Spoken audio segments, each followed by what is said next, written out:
I want to try and make sure we don't spend, 7 hours there, and we get to a vote, and if it wants to be amended. So, if this is being recorded and run out there, what I'm saying to people is if they want to change the number, think about it ahead of time. Any amendment's going to have to be made in writing, but I'll have some paper up front and a couple of pencils, and we'll pause the meeting while they put it in writing. If that has to happen, we'll deal with that. But that's where the rubber meets the road. Could you all go over again? I know you went at the selectmen's meeting as to the process that you're going to use once the article is read. You were looking for the school committee, each of the select boards and the advisory boards to actually give some type of up or down.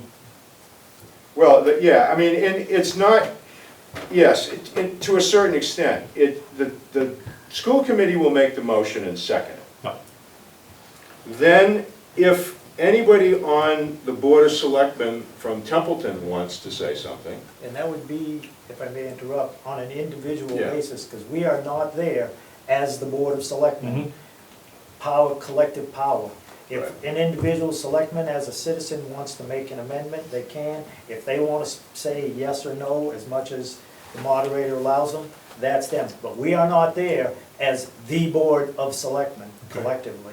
We're just figureheads up on the stage because of history, tradition, and all that. Yeah, and I mean, that's the Board of Selectmen's choice to approach it that way, and I'll do the same thing with the Phillipston Board and the two advisory boards. Now, you have a choice if you want. If you take a vote ahead of time and decide as a group where you stand on the motion, you can present that. But if you haven't decided, then you'll have the opportunity as an individual to speak. Yeah, we've already had a couple of votes on this as a committee. Right. So if you may be in a position to make a statement on behalf of the advisory committee where the Board of Selectmen chooses not to take that approach. Okay. I haven't met with Phillipston. I don't know where they stand. The last thing is that the folks from Phillipston asked if we could have a secret ballot. There's two ways that can happen. The moderator can declare a secret ballot, or the meeting can take a majority vote to have a secret ballot. I'm not going to, on my behalf, say that we're going to have a secret ballot. And I do that for a particular reason. People think that if you have a secret ballot, it benefits one side or the other. That's why sometimes they want it. Yep. If I choose to have a secret ballot, then half the people in the audience are going to think I'm siding with the people who want the secret ballot. So let the people decide. So if somebody makes a motion at some point, we will have a vote, and the majority vote will decide. But I'm not going to do it because that just puts me in a position of picking sides, and my point is not to pick sides. Oh, because I just want to understand our role as advisory board at that particular meeting. And I know that you alluded at one particular time in the conversation. If you have a position, I'll ask you to state it. But we will not be on the stage. I want to make that very clear to folks. Yeah, I think we haven't finalized how to set it up, but I think that the school committee will be up on the stage, and we can accommodate the selectmen and the advisory board if they want up in the front, but just off in the front of the stage, because it is the school committee that convenes the meeting, so it is their meeting. But we'll have a table up front if you guys want to sit up there. If you don't, tell me now, and we won't set a table for you. But it's up. I'm planning on setting it up in that way, because you're the leadership in the town, and the town may want to hear what you have to say. That's Julie. Yeah, I had questions about the school budget. Yes, go ahead. Okay. Actually, I have a couple. The first one involves special needs budget on page 2 and 3. Thank you, Rob. 5, thanks. There's a breakdown of teacher salary, special needs, BES, Templeton Center, Phillipston, middle school, high school. And then it says teacher salary, special needs district, which is $502,000. I don't know if it's broken down by school. OT, PT, speech, all those people that go across the district. Okay, and these are people who work for the district, or is it outsourced? No, it's all the work for the district. My other question is about GIC. Yep. Has the school district have data that allows them not to participate in GIC? Well, this year, the government said you can't, everybody has to hold tight on the retirees. But we've researched and looked at, we've talked to GIC, we know the process we would have to follow, but again, the first part of the process is informing retirees and getting an insurance committee together and to look at what some options are, because Minuteman Neshoba is more reasonably priced, but so yeah, I guess the answer to your question is yes, we understand the process. Okay, no, right. That wasn't really my question. My question was, so you have data that supports that your health plan is more efficient than GIC? Well, yeah, just from a percentage increase perspective alone. And one last question. When you were explaining target share versus minimum requirement, the way I got, and I could be wrong. You might be right.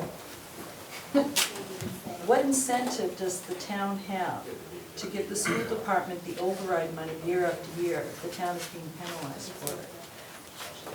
Penalized for it. Well, we're not making our target, it doesn't seem to I add to know, our and target that- share. But I know, were you here when I told you, said in 2010 they recaptured some of that money? Were you in the room when that, I made that comment? Yeah. So what the state did was recapture just for that reason. It's like you hear you're given this additional contribution, but it's not going toward making your minimum, and they recaptured and put it in your minimum. But they don't. Why didn't it go to the target share? Because it's not the minimum. You get the minimum, but this is additional money. It should go to to the target share. Right, and it did, it brought you up, you were further behind. This would be a Roger Hatch in-depth, because I get it, but I probably don't get it at the level to try to explain and answer everybody's individual questions about this complicated formula, but I'd be happy to, and maybe next budget season, have someone come out from the Department of Ed, or from MASs to actually explain in depth about it. But you're under effort, meaning your contribution isn't up to what it should be, so you're paying interest on that. I actually don't wanna go, I'll find somebody to come in so that I can answer your questions appropriately. I don't wanna say something, but the minimum, you're under effort, which means you're paying a little bit more because your minimum isn't high enough.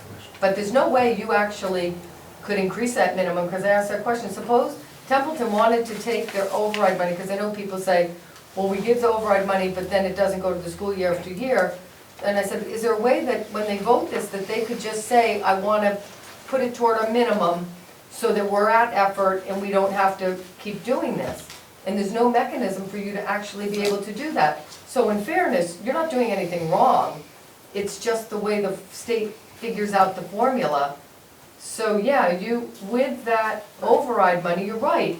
The override money plus the minimum contribution, over time, if we had continued to have that, we would be okay, but we built a school on $1 million override, and then we were getting the same dollar amount instead of a 2% increase for inflation, which everyone else did, because we've gotten the same dollar amount from the town. I have one last question. Go ahead. Okay. How often can the school committee recertify the budget? As often as it wants. As often as it wants? Okay, so they could. I mean, it's not, actually, that's not true, because every time they recertify it, it goes back to the town for 45 days. Because we recertify and it goes to the town, and the town has to act on it, they have 45 days to act on it. So the budget could have been recertified at the meeting that If it happened on was, August 5th? though, it would have, we could have potentially had to wait the 45 days, and that would have convoluted things. I think people were looking for a joint town meeting. But technically, yes, they could have. Is that it, Julie? Yeah. Doug, I saw you had. Yeah, I really have a comment more than a question. Earlier you had talked about how as the leadership we need to present a unified front, which I think is a good idea. And had we done that back in, early May, yes, that probably would have been a good situation, especially if we would have brought the override to town meeting before we brought it to the ballot. Because town meeting is your opportunity to talk about it and explain to the people why you need it, and for the leadership to say, if we have it, these are the things we can do or not do. But unfortunately, at the point we are now, if the budget gets approved next week, we're at the situation where we don't have any guarantee of override money, so it's gonna be a cut, so it has to look as a cut. So that's where the struggle becomes now, is we no longer have that opportunity to present a unified front for an override. Pretty much the override is off the table at this point. So if the budget passes, it's coming out of the other budget. So that's really just my comment. I do have Okay. one Sue? question. I don't know if anybody, one more question? No, oh, okay, go ahead. And not that it's really important, it's just kind of a curiosity. I wonder how many of the 365 towns actually pay that target amount versus their minimum amount, or somewhere in between? Curious. That's a good question, and from what I could gather, just from what I've been able to get online, didn't seem like there was very many. Close maybe, but not actual. Yes, Sue? I want to go back to Doug's first statement question, and I want people to understand now. A yes vote is not going to raise their taxes, but it will impact town services. That's correct. To whatever amount, whether it's the full 691 or whether there's a substitute motion and that is certified, which, from what Mr. Hubbard said, that then has to go through a whole nother thing of being certified. So I want people to understand that a yes vote will not increase your taxes, because as Doug said, the override is off the table. Therefore, if it goes for 691, there's Right. 691 that has to come out of town budgets. And so, to reiterate what he said, how on earth can there be any kind of, how can a team of selectmen or a team of advisory board go in? I understand the school needs the money, I understand that. It is too bad the override's failed, but how can the officials of town go forward and all say, we fully support this, a yes vote, because in essence, they're saying, unfortunately, it's going to be catastrophic. It will cut to the services. town. I mean, that's where we are Cut today. services, you're talking about wiping out just about, and I mean, I'm sorry, but that's, Yes. Bev? I think that the problem I have with this whole thing is that we have gone through a year where the people in our town offices have suffered. They took a huge pay cut. Your way of thinking, the selectmen should have said, we're not gonna cut anything, we want you to give us more. You have a community, in my opinion, that can't give you more. Look at the salaries. There are people that are on fixed incomes. I've met people that haven't worked in 2 years. I think what you want is commendable, but I don't see them seeing you making any kind of an attempt to cut your budget or make changes. The town made changes because they had to make them. It hurt. It hurt. I know people that lost $400 a month. So to sit there and say, we need it without making an attempt to make a change, the die is cast. And it's going to be a real hard thing for the older people to to show up at these meetings. The people that are living on the edge, we had 40 homeless kids last year. How many we're gonna have this year? Well, if they can't live here, we don't have to worry about them because they will be gone. It's not increasing the taxes. No, it's not increasing the taxes. But it's gonna cut services. So, you walked into a town that is broke. What don't you understand? It isn't like we have a bundle of money sitting behind a selectman's chair that we can go to. There is none. So that's where you're at. And I'm sorry, I understand you have to do the best for your people. That's not a question. But we have the mental health service in Gardner you could use. Can you get to the point? So that's I mean, it. That is the Yeah. point, the bottom line. I understand that too. I mean, I guess, and I look at this overall and try to take it and up making some sense. There's some mandates that the school has I know that. that the state doesn't fund.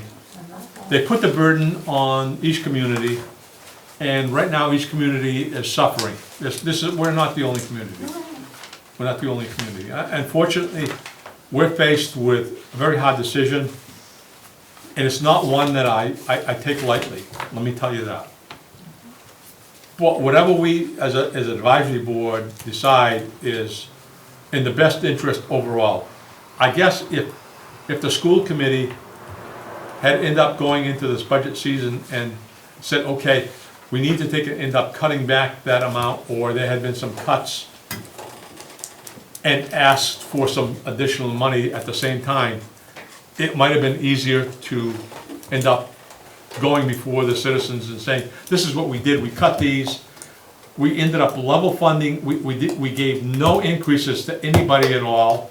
We took actual decrease or 3 to 5%, and I mean, I went through that, by the way, in industry, but we did take a cut. And I ended up working many hours, so I'm very sensitive to that, and I know what the impact is on the individuals, whether it's for the town side or the teacher side, and nobody wants to end up getting their salary cut, believe me, nobody. But unfortunately, we may end up having to come to that. Maybe that is something that the school really has to look at. I don't have all the answers. I have a lot of questions, but I don't have a lot of answers. But I want to take an end up at this particular point. If there's, I'll take. One question. We'll take one more. I'm going to take an end up from Dave. I just have one question for Ruth. I think I heard it correctly, that the grant money isn't in the budget. How much grant money do we get, and how much extra is put into the system? As far as, you know, if you get grant money for a cop or a nurse or this or that, does all of that grant money go into the system as extra stuff on top of the budget before the grant? No, it all goes to pay all the money goes toward the funding of the district. And like I said, like with special ed, we take all special ed costs that we would incur in the budget, we offset, we just take all those costs as much as we can out of grants. We take as much as we can of required costs out of the grants. It's not, we don't really have any extras from the grants. Some grants say specific things, like there's a preschool grant we get, which pays for the preschool. So all that grant money, so if we didn't have the grant money in your budget, we would be required to pay Now, much more. the grant money, so I just want to understand it a little better. The grant money that you get, if you don't get it next year, the budget is going to get bigger? Correct. Okay. Correct. One last question. Go ahead. Just for, you mentioned that you expect over time, for some reason, somehow, to put in $100,000 or so in your excess and deficiency account. Well, not put in the account, to use to offset FY15 budget. But where will that, because I understand your excess and deficiency account is where, like 40,000, something like that? No. Well, every year, we get That's what our, I'm saying, where was that money come to get into the E&D account to use for it's supplementing because the budget? we try, when we try not to use the budget money that we have. Well, you don't wanna ever run a budget so close that you're right to the penny anyhow. 41,000 is ridiculously close to the bottom line for an $18 million budget. But anything we have left over is E&D, excess and deficiency, and we use it not the very next year, the following year. So this year, we tried, knowing that was gonna be a bad year, we were trying to not spend what we didn't have, we didn't do lots of things to try to save the money, so our E&D would be up a little bit, so we weren't in this position again in FY15. Does that make sense? With that, I'm gonna end up cutting off the discussion. Thank the superintendent for attending this evening. Thanks for having me. We've already taken a vote on this particular budget. We're basically, as an advisory board, will be our recommendation.